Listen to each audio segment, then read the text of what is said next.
In today's video, I'll teach you how to add new address on Zalora app.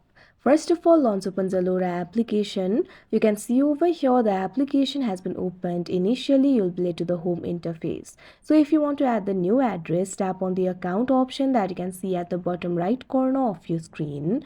Now you'll be led to the account interface. You'll be able to find various options over here.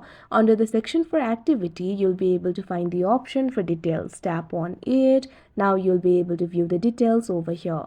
Right over here, you'll be able to view the saved addresses. So if you want to add the new address, tap on this option, add new address, that you can see on the screen. Now you can see over here, you'll be able to add the address. All you have to do is simply enter your details over here. Tap on the field of first name. Now enter the first name over here. Likewise, enter the last name. Now you'll also have to provide the phone number. Make sure you enter the correct phone number.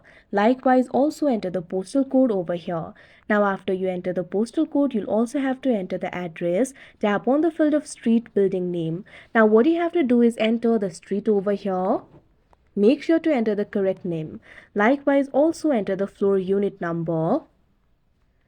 Now after you're done, what you have to do is tap on the add option that you can see on the screen. Now after you tap on the add option, the address will be added. So like this, you'll be able to add a new address. So that is how you add new address in Zalora. I hope you found this video helpful. Thank you for watching.